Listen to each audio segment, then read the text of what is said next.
Milestone school and কলেজের ঠিক যেই স্থানটিতে বিমান বিধ্বস্তের ঘটনা ঘটেছে ঠিক তার সামনেই কিন্তু আমি এই মুহূর্তে রয়েছি।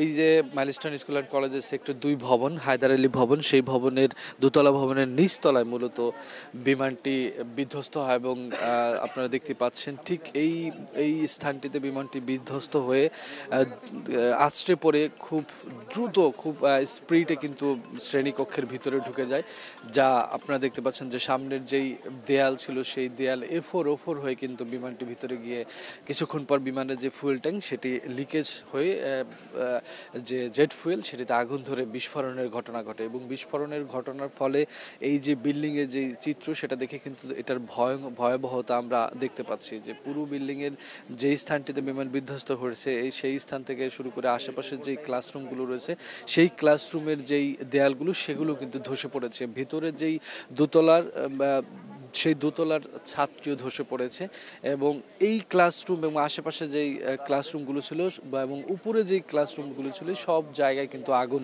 ছড়িয়ে পড়ে। এর ফলে মুহূর্তেই কিন্তু এখানে হৃদয় বিদারক ঘটনার ঘটে যায়। কেউ কিছু বুঝে ওঠার আগেই মূলত এই ঘটনাটি ঘটে যায়।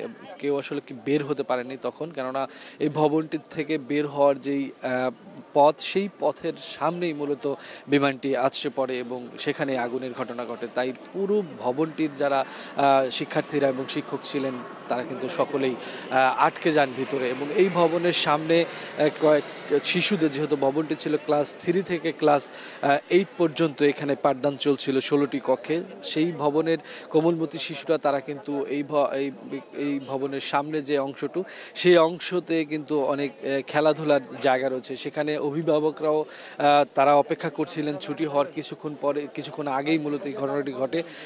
সেজন্য অভিভাবকরাও কিন্তু এখানে অপেক্ষা করছিল। অনেক স্টুডেন্ট বা অনেক শিশুরা শিক্ষার্থীরা তারা কিন্তু খেলাধুলাও করছিল। কিছুক্ষণ পরেই হয়তোবা তারা ব্যাগ গুছিয়ে তাদের বাবা মার সাথে বা আত্মীয় স্বজনের সাথে বাড়ি চলে যেত। সে ফেরাটা কিন্তু অনেকের হয়নি।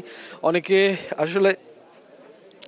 আসলে তাদের তারা কল্পনাও করেননি এ ধরনের ঘটনা ঘটতে পারে। অনেকেই ব্যাগ গোছাচ্ছিলেন, অনেকেই বাসার যাওয়ার জন্য প্রস্তুতি নিচ্ছিলেন,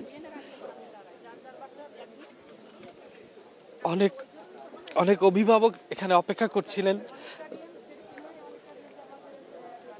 তাদের বাচ্চাকে নিয়ে হয়তো বাসায় যাবেন, কিন্তু সেটা আসলে হয়নি।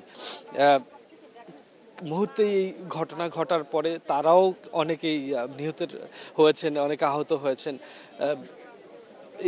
এই চিত্র আসলে সেই উদাহরণই দেয় যে কোনো কিছু বুঝে ওঠার আগেই কিন্তু অনেকগুলো প্রাণ ঝরে গেছে, অনেকগুলো প্রাণ এখন কাতরাচ্ছে হসপিটালের বেডে, যেটি খুবই মর্মান্তিক এবং পুরো জাতিকে যেখানে কম্পিত স্তব্ধ করে ফেলছে।